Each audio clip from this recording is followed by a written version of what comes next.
Je suis Rebecca Stevens, je suis chercheure dans l'unité de génétique et amélioration des fruits et légumes à l'INRA d'Avignon.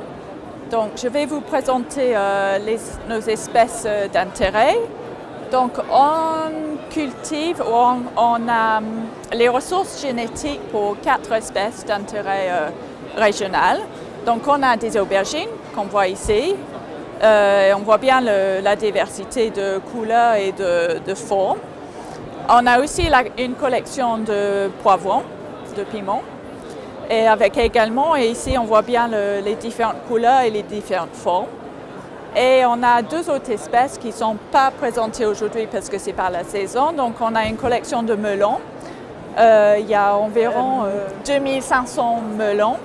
Et on a une collection d'environ 3000 accessions de tomates. Donc, comment on conserve cette diversité et ces espèces? On les conserve sous forme de graines. Donc ici, on voit des graines d'aubergine. On voit d'autres graines qui se ressemblent parce que c'est des plantes de la même famille. Donc, il y a des graines de poivrons et des graines de la tomate. Donc, c'est la famille Solanacées. Et ensuite, on a également la collection de melons. Donc, c'est des cucurbitacées. Et ici, on voit, on a également une diversité en fait au niveau des graines. Donc, on conserve ces graines dans des températures assez basses, donc au frigo à 5 degrés. On régule aussi l'humidité.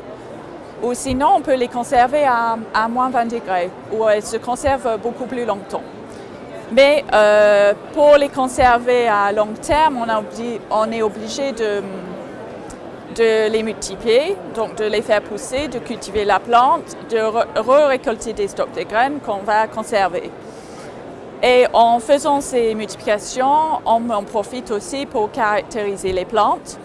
Donc on va regarder différents traits qui ont un intérêt agronomique, par exemple, comme on voit ici, la forme du fruit, la couleur du fruit, la résistance aux maladies. Et voilà, donc j'arrive aussi à l'utilisation de nos ressources. Donc, on les conserve, mais c'est aussi pour les utiliser. Donc, il y a beaucoup d'utilisations différentes et beaucoup soit des chercheurs ou ça peut être des entreprises privées qui ont besoin d'utiliser nos ressources. Je vais vous donner 2 exemples. Par exemple, moi, je me suis intéressée à la teneur en vitamine C de la tomate. Et il y a une grande, donc ici on voit la diversité au niveau de la forme et la couleur, mais on a aussi une grande variabilité au niveau de la teneur en vitamine C de la tomate. Par exemple, chez les espèces sauvages, on a beaucoup de vitamine C et on a tendance à voir un peu moins chez les espèces cultivées. Mais en fait, en prenant soin de notre diversité, de notre patrimoine génétique, on peut revenir chercher des caractères ou des traits qu'on aurait peut-être perdus au cours de la domestication dans des variétés sauvages. On a également des projets pour améliorer la tolérance à la sécheresse de nos variétés. En mesurant, en caractérisant des traits racinaires.